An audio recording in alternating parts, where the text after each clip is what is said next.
So have you ever made a jacket or a blazer before? Kind of like this? I know for some people it might be a daunting task. If you have, then you have probably heard of a sleeve head and how nice it is to have in your coats and jackets. That is what we're going to be talking about today. How do you get a sleeve head? How do you draft that? And there's actually a couple of different ways that I want to share with you today.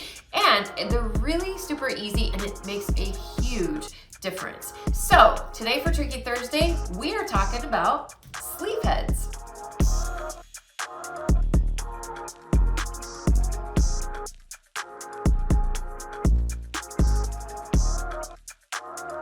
Welcome to my channel. My name is Trisha. I'm your pattern nerd friend, owner of Creative Costume Academy, and we talk all about pattern making, sewing, and fitting here on this channel. Welcome, welcome. We are happy that you are here. Today I want to talk about a sleeve head. Now, if you're not sure what a sleeve head is, if you haven't quite gone into the tailoring aspect of your sewing journey yet, that's okay, because when it comes up, you're going to want to know this information. So what a sleeve head is, if you're looking at this coat, this is a coat that I did draft. I used it, a 1940s draft that I found in an old home journal magazine. I think that's what it was. It could have been somewhere else, but it was a great design. I drafted it myself. It was a bit complicated, so I'm very proud of this coat. And I haven't made a lot of coats for myself. And when I have gotten to the sleeve head part, I've used a couple of different ways. And I didn't have the one I had used before when I made this coat. So I actually created my own pattern, which I will share with you as well today, and as well as another version that I've heard about, which I could see would work very well as well. So what it is, most of the time when you have a coat or a blazer, you have a shoulder pad included, and it gives it this nice shape so it holds the shoulders out and you get that really nice shape. What a sleeve head is, it actually goes into the head of your sleeve, and it helps that transition from having that really, padded out shoulder pad transition into the sleeve where you don't have as much structure. A lot of times when you're doing a coat or a jacket, you have extra interfacing and extra structure in the body, and then you have that shoulder pad. So when you don't have that sleeve head to help with that transition, it can get really hollow and kind of fall in on itself, and it doesn't really lay as nicely coming off of that shoulder pad as when you add in a sleeve head. So that's what we're talking about. And I'm going to show you this really great book. If you have not seen it and you have been into tailoring, or maybe you want to get into it, this is the book that I recommend having on hand. Sorry, it's a little shiny, but it's called Classic Tailoring Techniques, Construction Guide for Menswear. I've also used it for women's wear.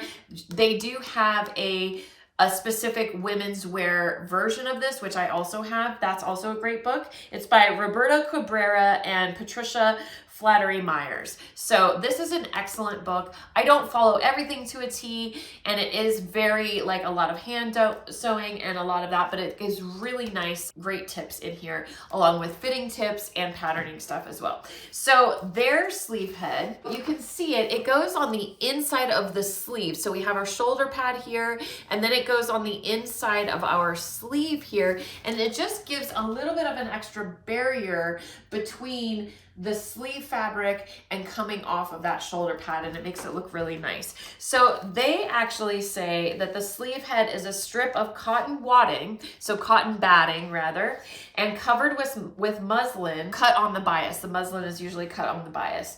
And its job is to fill out the sleeve a bit to create a graceful fall of fabric at the top of the sleeve coming off the shoulder pad. So the sleeve head is inserted with the canvas facing up, and it is hand stitched. It is always hand stitched because you already at this point, by the time you're adding the sleeve head into your garment, you already have added the shoulder pad, and you don't want to machine stitch through the shoulder pad because it will create a groove, and then it will kind of not do what it's intended to do. So they do show how to do that in there, and they show you this strip. So like I was saying, a lot of coats and jackets and blazers will have extra inner structure. We won't get into all of that today, but there's interfacing and there's other cotton wadding, and we fill out the hollows of our chest and different areas and things like that.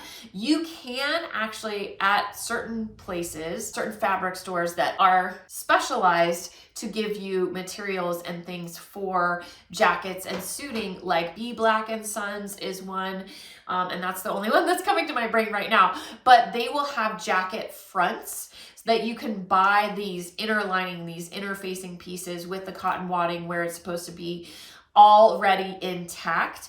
And that's what they go over in this. You can create one from scratch that specifically matches your pattern. So that is great information in here. But if you want to jump ahead a little bit, if your size works for this, you can buy those jacket fronts, which are really nice. I think Wow sells them as well. So you can get those. You can also get the sleeve header at a lot of these places as well. And it's exactly like it's mentioned in this book. It is muslin that is cut on the bias, or sometimes it's acro, and it's got a bit of cotton wadding, and it is just turned over on the top. The muslin's turned over the strip of cotton wadding on the top and stitched in place, and then you use that to place inside your sleeve. So that's another way that you don't have to make it from scratch, but they do tell you everything that you need to know in this book, and those are some other cheater type methods. Now, when I went to make this coat, I didn't have any of those sleeve headers that you already buy, and so I was kind of like, well, I could make one myself. And then I actually stumbled upon a shaped sleeve header, which was really nice, and you can cut that out of like any type of flannel or a cotton batting or even a really soft wool. That will work as well. So I'm going to show you how to make that sleeved header off of your sleeve pattern that you already have, and that's a really nice way to do it. I'm also going to share with you a different method using a bit of wool. So this is actually the same wool because I feel like this would have been thin enough to fit into this jacket. But you can use any wool. Like say if you're making a coat that's more of a boiled wool, like a really thick wool, you might not want to use that as your sleeve header, because the whole point is, notice I can't tell that this sleeve header is in here. I know that it is because I made it. And if you were to pick it apart, you would see it on the inside, but it does its job when I'm wearing the coat. So you want to make sure that it's not something that's going to be so thick that you're going to see it on the outside of your garment. So I have this thin wool. I'm going to use it because I think it will work really nicely for this, because what we're going to do with this is we're actually going to shape it. And I've heard that this is a Kenneth King technique, that he shared this before. So you may have seen this if you're a follower of the lovely Kenneth D. King. And I'm going to try it. I have not specifically tried this method, but I want to show it to you as well, because you know, sometimes different things resonate with different people. So I want to show you both drafting the shaped sleeve cap and using that, or cutting a strip of wool and using it to create a shaped sleeve cap. And then of course you can always get those other sleeve caps that you can buy already made, and that's another handy way to do it too. So let's go to the table, look at our pattern, and figure out how we get this shaped sleeve cap. So this is actually the sleeve pattern for that coat that I was just showing you. I did a 2-part sleeve because I really wanted it to line up with the princess seams of the jacket, but you could also do this with a 1-piece sleeve as well. So, and this is, you know, your piece might look a little differently depending on whether you're using a pattern that already existed or not. So if you have a 2-part sleeve like this, you want to know where your shoulder is. So I know that this is where my shoulder is, that's where my shoulder notch is, and we usually want to have the sleeve head go about to where on the sleeve before it starts to go up underneath the armhole. So I'm keeping that in mind, and because this is a 2-part sleeve, just for safety's sake, I'm going to put them together so I can see the full sleeve, how it's going to be when it's actually sewn together. When I'm doing things like this, I just usually put a pin. You could also tape, you know, just to hold it in place so that I know that's how it's going to be when I sew it together. Now, you can actually see where I drafted my sleeve head, and that's exactly what I did. And here is what I use, the piece that I use for my sleeve header. I'm going to show you how to do this, but you can see that I've already done this. So I went down about 1.5 inches right here at the shoulder, because right here to here, you know, between your 2 notches, between where the biggest part of the top of your sleeve cap is before it starts to go under, that's where you're wanting that transition to happen, because that's where your shoulder pad is going to be coming off there. So I actually went down 1.5 inches from that point, from where the shoulder is, and went 1.5 inches for a little bit. You know, I curved around, went about 1.5 inches for the area that I want to make sure that I'm covering. And then once I've got that most of the part of the sleeve cap, that's when I started to angle it down to come back on itself into the rest of the sleeve. And this is why it's good, especially in my case, because the way that my sleeve is shaped, the way that I drew my seams to match up with my body, I am going into a little bit of that undersleeve as well. But this way I can see the whole thing all at once. And then you would just take another piece of paper, and you can do it a couple different ways. You could trace this off along the outside edge because you are going to need that seam allowance. So I want to go ahead and trace that with the seam allowance. And then if you did that, and then you could just needle wheel that curved shape, pull this back and trace off your needle wheel. This doesn't need any extra seam allowance. This is going to be on a cut edge. So you could do it that way, or you could do it putting it on top if you could see through. Sometimes people use thinner paper than I do, and that's easier for them for tracing off this shape and then tracing, you know, tracing that sleeve head shape that you got from measuring and marking out that line. In the end, this is what you want to end up with. And I went, because my front is different from my back, I went ahead and put that front notch here and the back notch here. These notches don't actually line up to match with my sleeve, but just to tell me this is the front and this is the back, so that I cut one for the left side and one for the right side. I don't end up with two of the same. And so that's the kind of shape that we want to see for our sleeve header. And I want to show you on the coat how you would put this in to your sleeve. So now obviously this is a finished coat, so my lining is in there. Oh look, I need to repair my lining, I just noticed that. But before the sleeve lining goes in, I do have a shoulder pad in here. So we have, this is the front of my coat, this is the back of my coat, and let's say that I can see all the inside where my shoulder pad is and everything inside here. See how there's extra thickness there and it goes down to nothing? That's where my shoulder pad is. And I know where my shoulder seam is. So the way that this sleeve header goes in is you would line this up with your shoulder seam. I don't know why I don't have a shoulder notch on here. That would probably be helpful. And then you sew it in like this. So the seam allowance is lining up with the seam allowance, but it's inside the sleeve hole. So, and you would just hand stitch this in so that you're not going to squeeze that shoulder pad in there, and it would sit inside there. So when the wearer is wearing this jacket, it pushes this part out slightly and helps with that transition. And that's how that works. Now, there is another method, and like I was mentioning, those sleeve headers that you can purchase that are already done for you, they come in long strips and you kind of cut them down to size.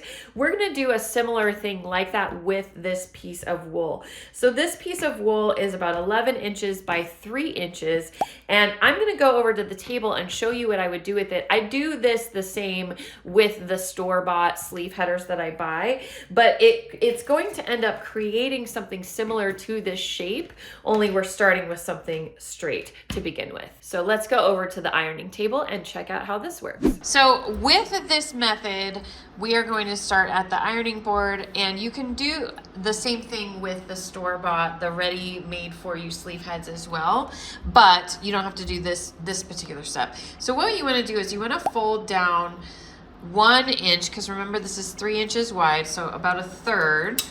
Fold it down and give it a good press with steam. And once you have that, then you just have this little lip. Then what we want to do is create a curve with this piece. So I'm going to start at one end with my iron and give it a lot of steam, and I'm more focused on the top edge where I have that fold, and work it around, giving lots of steam as you're doing this. And creating that curve, and because it's wool, it should allow you to create that curve. So now you have all of these wrinkly bits here because we are stretching and shrinking this piece. So you want to go through with steam and try to shrink it down. Lots of steam here is the key.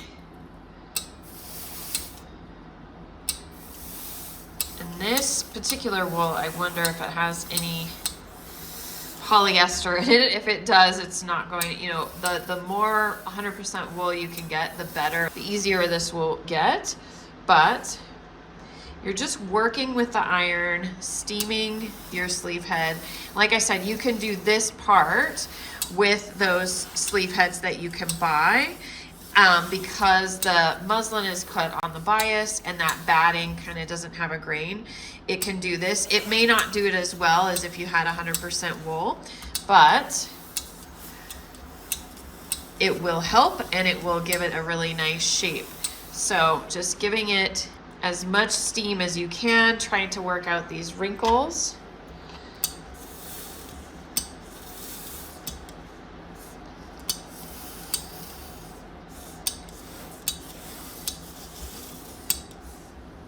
And getting that really nice curve shape. Now, when you do this, when you steam wool, you really want to let it sit, because now it's got that steam and that heat, so it's going to want to relax and really cool down in this shape for the best results. Something that can help with that is a clapper. So if you don't have a clapper, it's a wooden piece and you can kind of, it absorbs the heat. So when you're steaming and steaming something into place and you want it to really stay that shape, if you use the clapper and kind of hold it down, the wood will absorb that heat and help it cool down a little bit faster. And once it's cooled,